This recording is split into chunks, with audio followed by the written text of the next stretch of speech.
Welcome to Your Wedding Unlimited, a podcast for couples who want a wedding day that feels personal, authentic, and true to them. I'm Abby, UK wedding planner and owner of Elegance Unlimited, here to help you reinvent tradition and plan a wedding day that genuinely tells your love story. I cannot wait to get started, so let's get planning.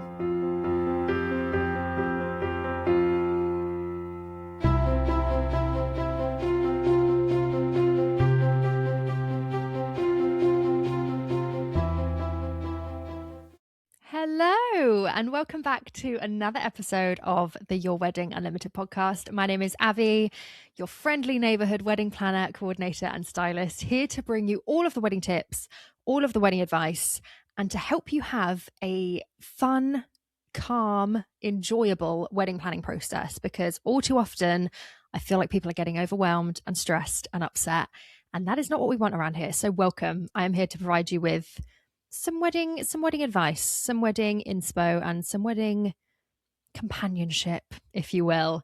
So thank you so much for coming back for another episode. I am so grateful, as always, to be sitting down with you and chatting my little life away all about weddings.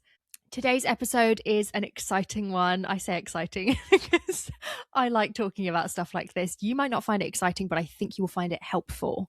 And I think this is a really important episode. So today we're going to be talking about wedding budgets and how to set a realistic wedding budget. It's not fun. It's not sexy. But if you are really, really set on having a calm and fun, enjoyable wedding planning experience, a budget is the only way to do that. Honestly, there are so many things that go into it, don't get me wrong, but you cannot do anything without having a solid wedding budget and a foundation to work from. So we're going to talk all about it today. I'm going to guide you through it. I'm going to make it really simple. It's not going to be boring, but I'm going to give you some good tips and advice on what I would recommend. So if you are setting a wedding budget right now, if you're at the beginning of wedding planning, if you've even started and you're like, hold up, we need to go back a few steps and set a wedding budget properly, then this is the episode for you. We are going to get straight on into things as always. But before we do, if you are not yet following, if you are not yet subscribed, then please do make sure you take just 20 seconds of your life to go and do that. Hit the little button. It'll bring you back here every single Wednesday for a brand new episode. And whilst you're there, you might as well leave us a 5-star review. It means the world. Thank you so much. And let's get straight on into the episode. Let's talk wedding budgets. Okay. I feel like, in fact, I know that wedding budgets just can feel so overwhelming. And there is this whole, I feel like there's an avoidance around wedding budgets, okay? Because people are like, I don't really want to think about the money. I don't want to talk about it. I know that it's going to be expensive. We are just going to kind of close our eyes, cross our fingers, and hope for the best that we can just, fly a little way through the wedding planning process. I get it, but please don't do that. Please, please, please don't do that. It is so important for you to set a wedding budget from the get-go and for it to be realistic for you and for it to make sense for you. I don't want anybody going bankrupt over a wedding, and I don't want anybody to suffer or struggle unnecessarily, okay? But your wedding budget is the foundation of the whole day. Every decision you make for your wedding day is based off of this number, and having that number there, knowing what you have to spend, knowing what you have to play with, knowing what you can afford. There is no point you going out there and saying, oh, well, we'll just, see what it costs when we start reaching out to suppliers, and we'll just go from there. Okay, it's one way to do it. It is a choice, I'll say that. And I've said this before on the podcast. One of my friends, when she was planning her wedding, as far as I'm aware, did not have a wedding budget. I remember questioning it a couple of times, and I was like, have you set a budget? How are you finding that? How are you navigating it? And she was like, oh, we don't really have one. We're just kind of just costs what it costs. And I was like, oh my God, please don't do that. It gives me so much anxiety. And fine, if you can afford to really not think about how much it's going to cost, excellent. But for most of us, there is an element of, well, I don't want to overspend. And these numbers can keep racking up. There are costs that kind of come out of left field that we weren't expecting or that we didn't know were involved in planning a wedding. And these are the things that can catch you off guard, suddenly cost you loads of money, or money that, you hadn't anticipated for on your budget. Now you're over budget, you're in the red, you're stressing out, it's going to cost you more than you thought. And you're thinking, oh, we're either going to have to compromise and cut back on loads of other things that we wanted, or we're going to have to find more money from somewhere, and that's going to leave us in a bit of a problem. Don't want that for anyone, but there is a way to handle it, okay? So if you are at the beginning of your wedding planning process, this is a perfect time to do this. I recommend you do not do anything else and start contacting people and signing contracts and booking things until you have set a budget. You need to know what number you're playing with. If you have started already, that is okay. There is no judgment here. But you can go back a few steps and say, okay, let's just reevaluate. Let's set aside one of our Wedmin nights. You know, we're sitting down this Thursday, we're sitting down this Sunday morning. Let's set aside this time to just reevaluate where we're at. What have we currently spent? What have we got coming up? How much have we, you know, contractually obliged ourselves to spend already? And how much more would we feel comfortable with spending? Let's actually just go back and set ourselves a budget. It's okay to do that. Okay, that's absolutely fine. What I wanted to do at the start of this episode, firstly, is just normalize how normal this is. It is okay to feel overwhelmed. It is okay to not enjoy this part of wedding planning. It is often the least exciting. When you think about planning a wedding, you're like, well, we get to make it look gorgeous and we get to do all these fun things and have all of our loved ones there and we get to, you know, have the best day of our life and it's going to look gorgeous and feel gorgeous and it's going to be amazing. Probably the very last thing on your mind when you think of all these fun, exciting things is your budget. So I get it. There is also a huge element of not knowing how much a wedding actually costs. It's really easy to look online and for people to say, gosh, yeah, a wedding costs so much. Who decided not to tell me it was going to cost so much to plan a wedding? Why do wedding things cost so much? And the whole debate of when you say something's a wedding, the price gets hiked up astronomically. I've talked about it before. I disagree with that statement, but that is another topic for another day.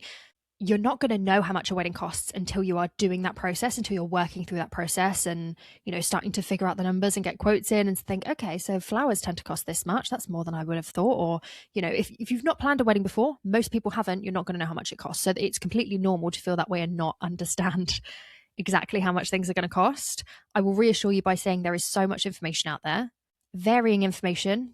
I will say that, so take it with a pinch of salt, but there is a lot you can do with Google, with hopping on ChatGPT to find you the average costs of flowers in, you know, this area of the world or the UK, and how much could I expect to spend. And you know what? I'm just going to put this out there. Flowers is one that I think a lot of people expect to spend very little on, but actually it costs a lot more just to buy the flowers in the first place, let alone your supplier taking any profit from that. And everyone is always like, oh my God, why do flowers cost so much? I'd rather do them myself. That's horrendous. It's like a whole thing. And I would love to dive into that a little bit more. But all of that to say, there are parts of planning a wedding that you are not going to understand because you've not done it before. You're not going to know how much these things cost. You're not going to know that actually it's perfectly normal for the price range to be around this much because of all these different things that go into it. You might not know that, okay? It's really easy for you to come in and make your best guess and say, oh, I can say, you know, I might spend £500 on this. And you start getting quotes in and they're all over £1,000 and you're like, whoa. Wasn't anticipating that. So there are different elements of the budget that, you know, it's one thing to set your budget and have a number that you're working with, but actually dedicating that budget to different aspects of your wedding is a huge thing. We want to make sure that we are doing that in a way that leaves money for all the different parts of our wedding and helps you to have the wedding day that you want, okay, without the financial stress, without you thinking, oh gosh, we've spent all of our money on the venue, we've got nothing left for anything else. We don't want to do that. So doing this at the beginning of the process or stepping back to do it later on is going to be a really big benefit to you. I can't see any downsides to it apart from the fact that it might be a bit boring. Okay. Now, I would say there are a few places that I think couples go wrong with setting a budget.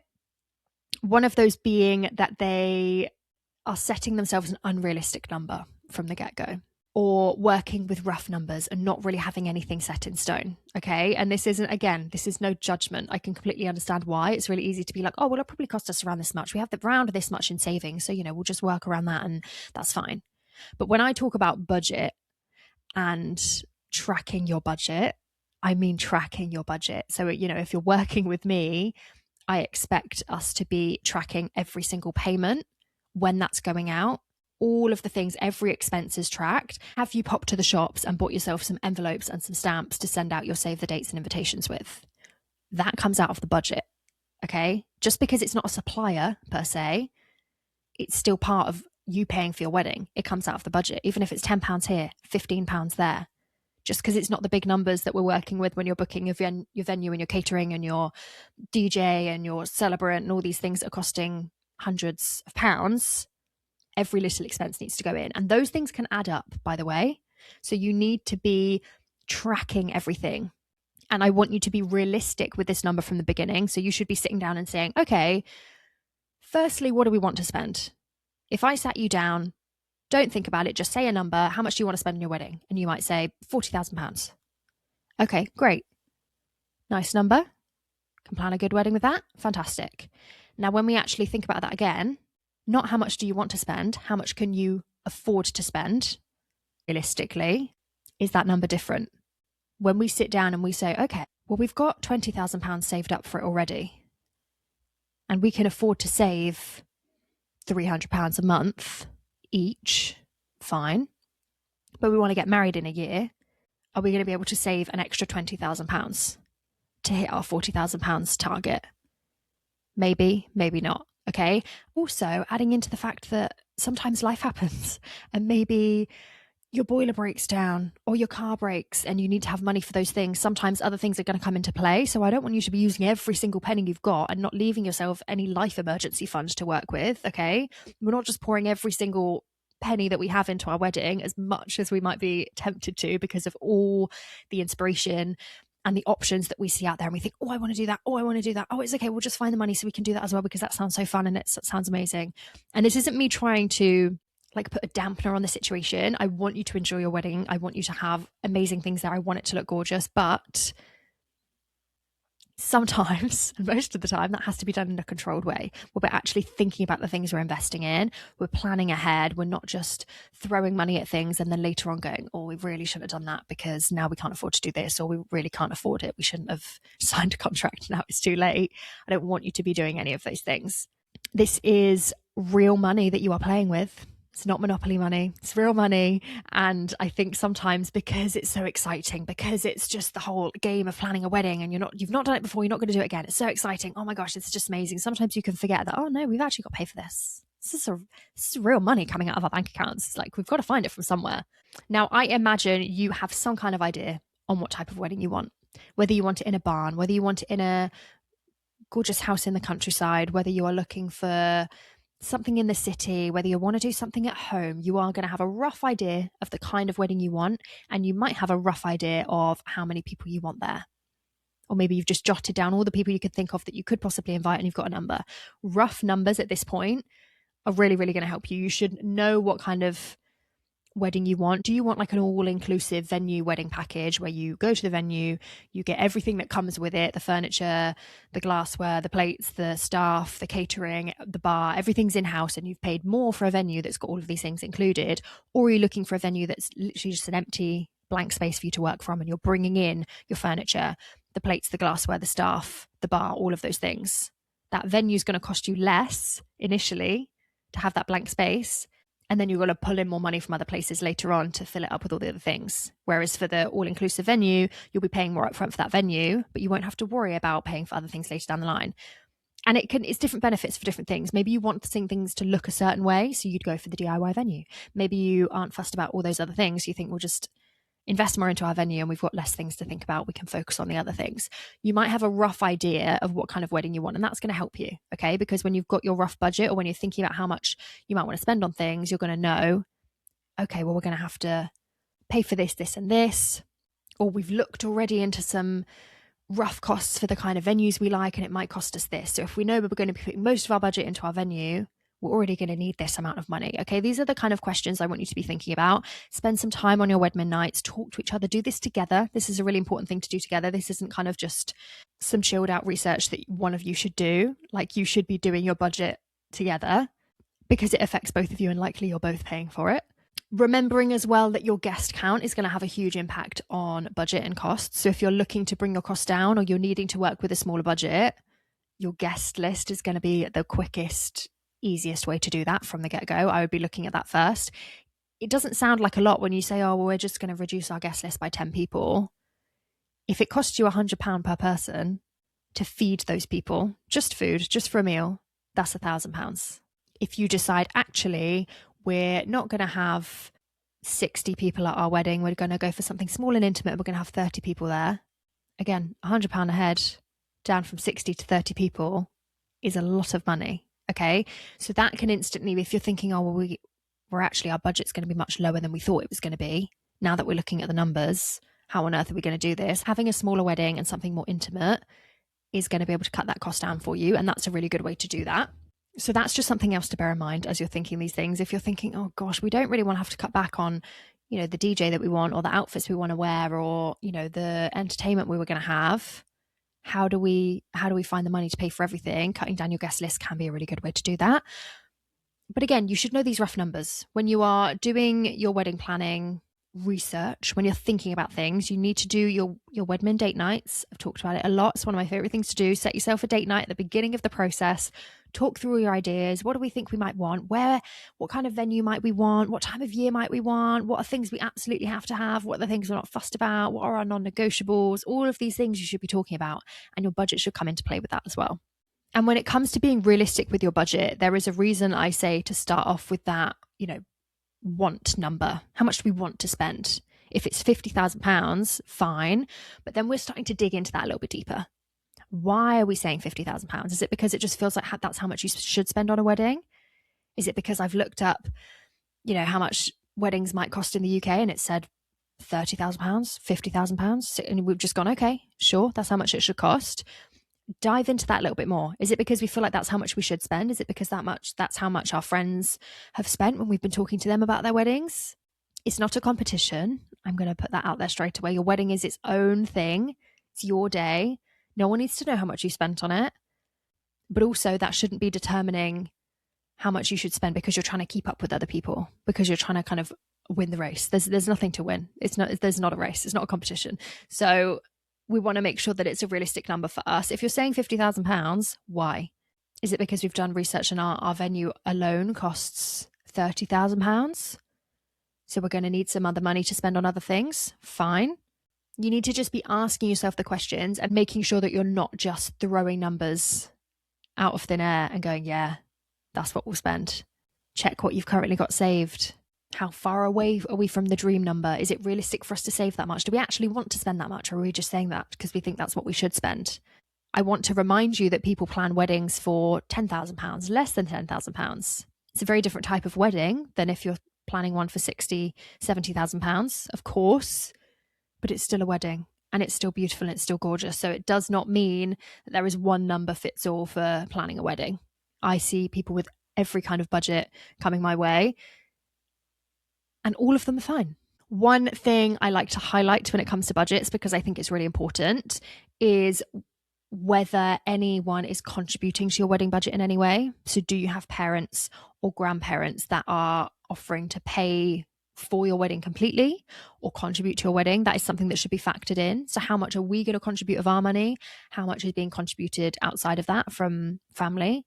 And what does that total number bring us to? Are we happy with that? Is there, would we want to bump that up a bit more by saving a bit more? What works for us? That is something that is a part of your wedding process, that you're having money kind of being offered to you as a gift for that. Then that's obviously going to contribute to how much you're going to have to spend. So think it through. It still means you have to track it. Just because the money's coming from somewhere else does not mean you don't have to track it. You still need to be really careful with how you're tracking those expenses and managing that budget. But that is something to bear in mind. One thing I like to highlight really importantly when it comes to being gifted or offered money for your wedding from family and friends is to check if there's any conditions with that. So sometimes, and not all the time, but sometimes if a couple is gifted money for their wedding from parents, family, whatever, or they're, maybe they offered to pay for the whole wedding, does that come with conditions attached? Does that mean that they're saying, yep, we'll pay for your wedding or we'll contribute in this way, but we get to decide on the venue, or we get to have a say in what food is there? We get to decide on guests. We want to, yes, you can invite your guests, but we also want to invite some of our friends and family because we're paying for it. Okay. It's fair. I can understand it. And I understand as well in some other cultures, that's perfectly normal. But I want you to just have a little think. Is that something we're comfortable with? Were we hoping for a really small, intimate wedding day with 20 to 30 of our closest family and friends that we know and love and spend heaps of time with? But because mum and dad have said they're going to pay for the wedding, they're saying, actually, there's 30 people that we want to invite, friends and family and extended cousins and all of these people that, distant relatives that they want there. Are you okay with that?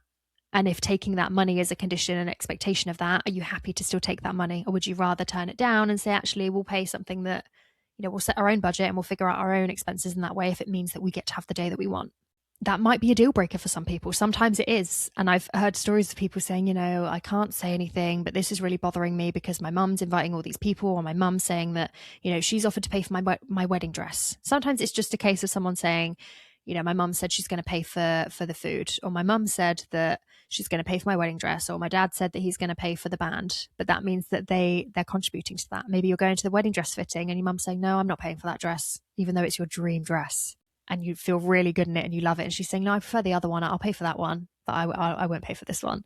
Now, can't say I agree with that.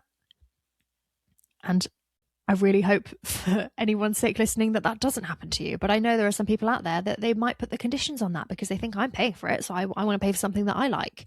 I want you to remember that it's your wedding day, and more important than anything else, more important than your budget and how much you're spending on your wedding, is the way that you guys feel. And having the wedding of your dreams with all of the things that mean the most to you is really, really important. I don't want you to be having wedding regrets. I don't want you to come out of the other side of the process thinking, oh, I really wish that we'd stood our ground a bit. And actually, we didn't need all of these big flashy things. I wish that we just had a smaller, more budget-friendly day for us that we'd paid for all by ourselves, and we'd done all the things that we wanted to do. And we weren't just saying yes to things that we didn't really want just because it gave us a bit more money to play with. It's fun to have a lot of money to play with a wedding, don't get me wrong. Doing all the things and not having to worry about how much things cost and all of that stuff, I get it. But more important than anything else when it comes to your wedding is having a wedding that makes you feel amazing, that holds all of the memories that mean the most to you. For me, one of the biggest things is planning a wedding with intention that tells your story. We're not just doing things for the sake of it because, oh, Nan said she liked that, or my friend said that she'll only eat this, so that's what we're doing. If something means a lot to you and it tells your story, your love story, and about you as a couple in a way that nothing else can, it should be included in your wedding day because it's your wedding day. We don't want to go to copy and paste versions of everyone else's day. Your wedding day should be so personal, so detailed. All of the music choices and the food choices and the decor choices should mean something to you as a couple, should tell your story.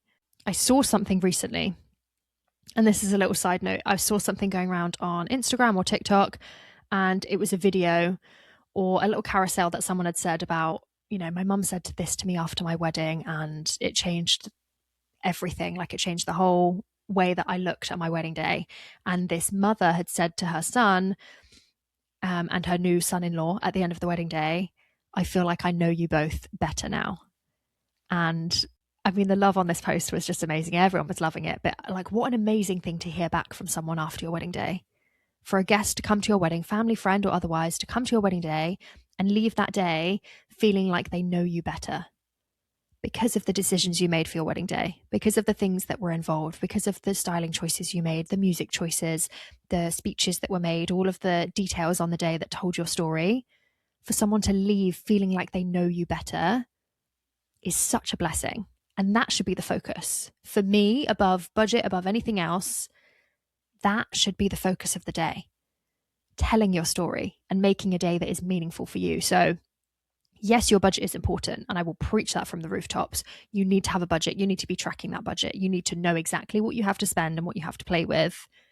But you don't need to be saying, well, we can't have a wedding unless we can spend £70,000, £80,000, £100,000, whatever. Do you know what I mean? You don't need to have a number that you are glued to say, well, we can only do it if we can spend this much. No, you don't. You can find a number that works for you and you can have an amazing wedding day. I hope you're enjoying this episode. I just wanted to share something with you really quickly before we carry on. If you are feeling a little bit stuck when it comes to wedding traditions and you want your wedding day to feel more like you, then this is for you. My free wedding traditions checklist helps you decide what really matters to you, what to keep the same, what to adjust, and what to completely scrap, so that you can plan a wedding day that feels personal and authentic to you. You'll find it linked in the show notes now, and I really hope it helps. So I'm going to do a quick little recap here because I feel like I've run off on a little bit of a tangent. I do that sometimes. I've gone off. I've had so many ideas come into my head and I've just run off a little bit. So I'm going to recap.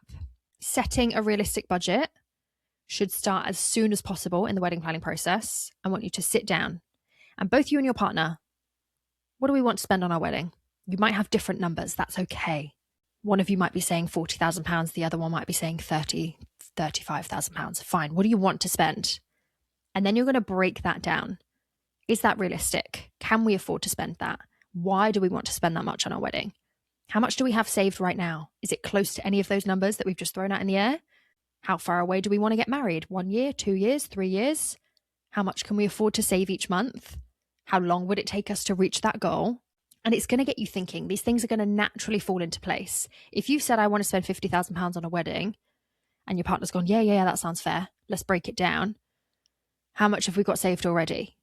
£25,000. Okay. We want to get married in a year, 18 months time. Fine. How much can we afford to save each month? Realistically, £400 a month. Okay. Are we going to save another £25,000 in the next year? Probably not. So let's rethink. On the same stretch, if you say, I want to spend £50,000 on a wedding, you've got £45,000 saved already. And in the next year, you're like, yeah, we could save £5,000 just to pay for those last final things. Fine.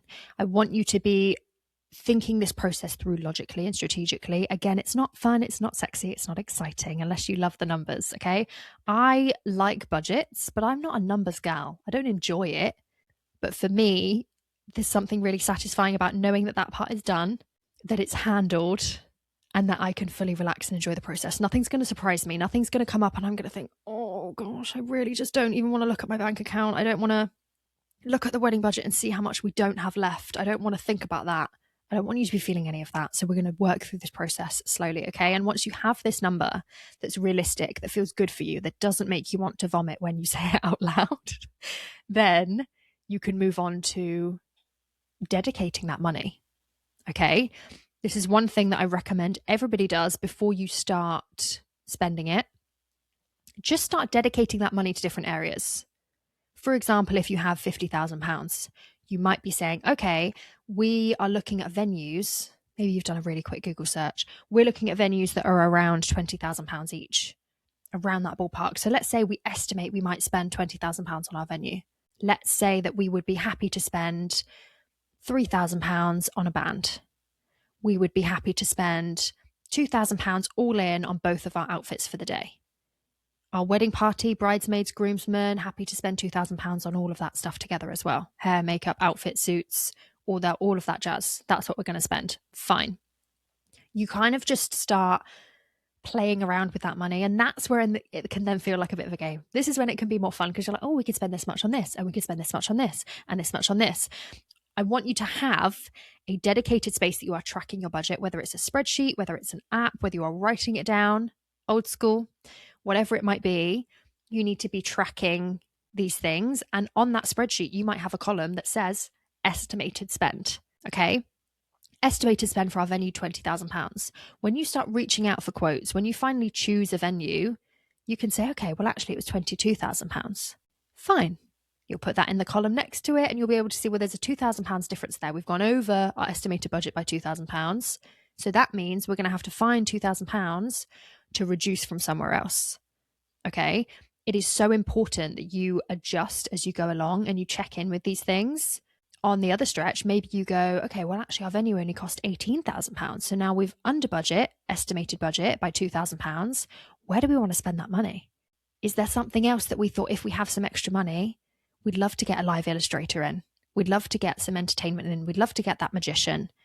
We'd love to get this band, but it was just slightly out of budget. Now we can afford to do that because we've spent less on this area. Okay. This is how it should work as you're working through that process. You should be having some priorities from the get-go. So when you're sitting down and having these conversations with your partner, you should be saying, it's really a big priority for me to have a bespoke handmade wedding dress, for example.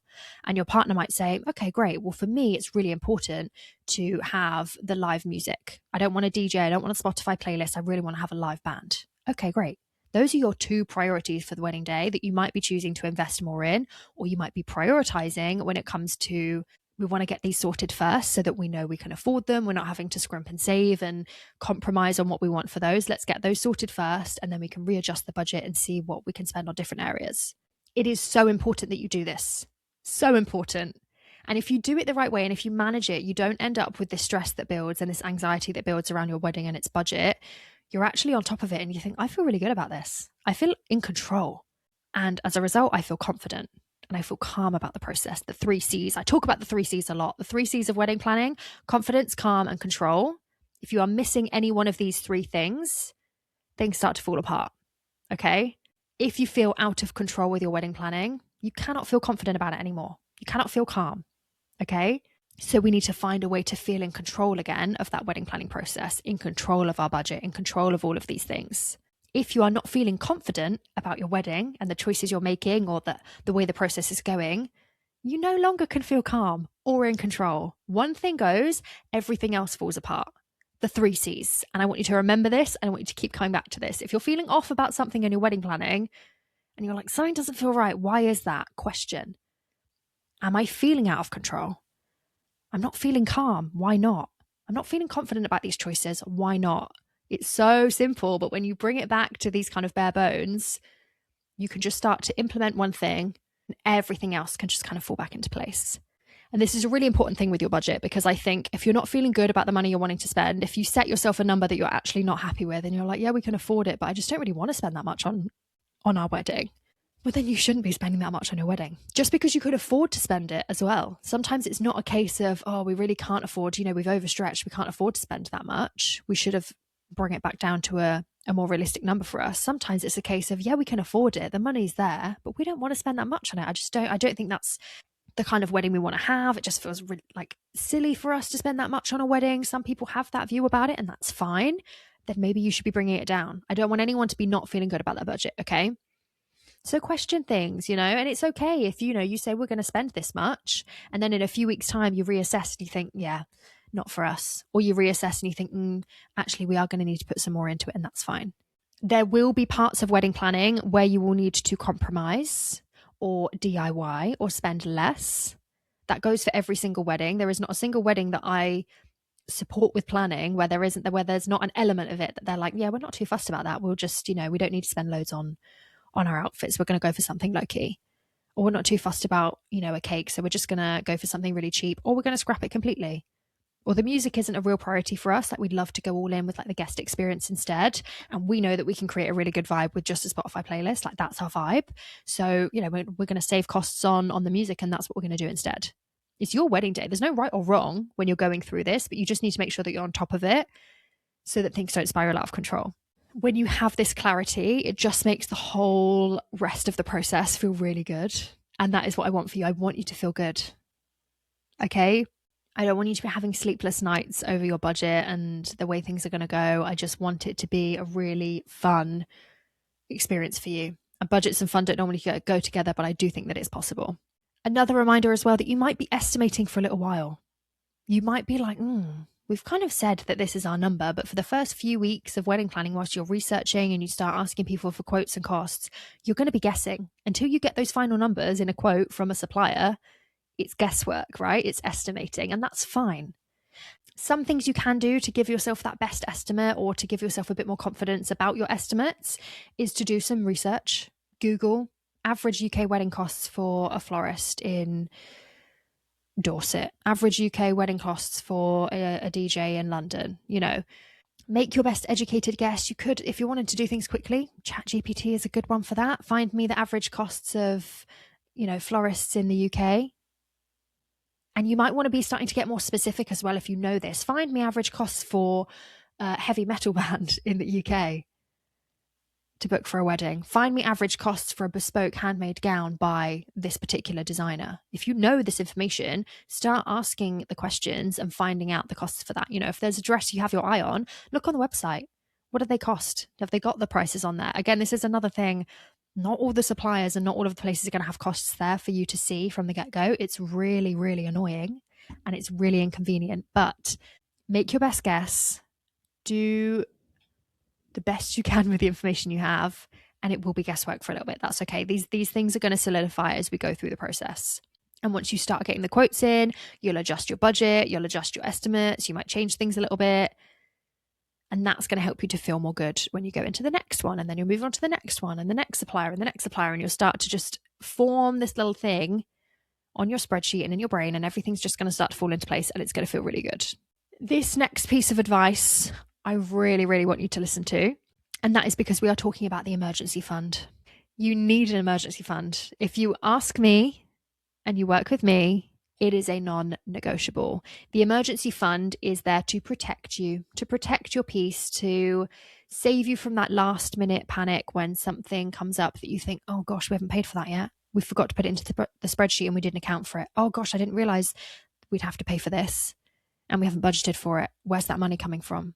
5 to 10% of your budget is what I recommend. So if you are saying that you want to spend £50,000 on a wedding, you are setting aside £2,500 to £5,000 and you are putting it somewhere else. It is not available for spending. It is not part of your estimates that we're guessing how much your venue and your dress and your flowers and your cake might cost. We're not using it as part of that. We are saying, okay, £50,000 for a wedding, put aside £5,000 for later.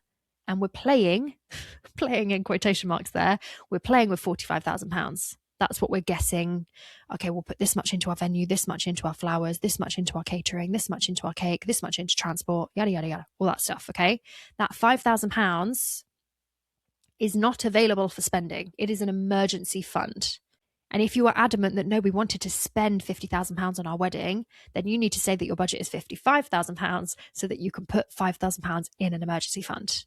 This is for your unexpected costs, the fees that you didn't know about or that a supplier maybe wasn't clear about. Not ideal, but it does happen.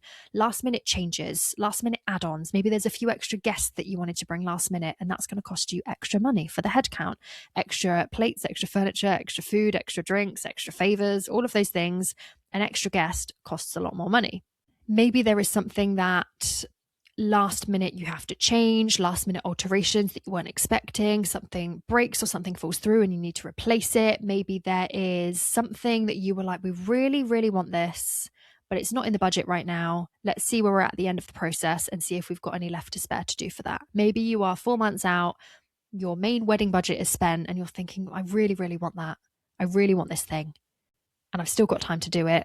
If I use the emergency fund, that's what it's there for, okay? It's so that you're not going over your budget into the red, having to find money from places that don't exist and stressing yourselves out. It's so that you've got a buffer there, okay?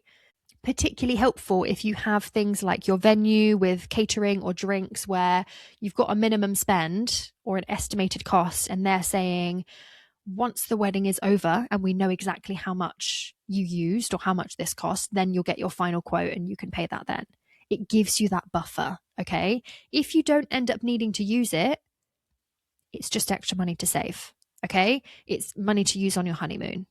It's money to use for decorating the nursery if you're planning on starting a family next. It's money to use for your travels, for doing up your house, for getting a new car, whatever it might be, okay? But you need something there to buffer you.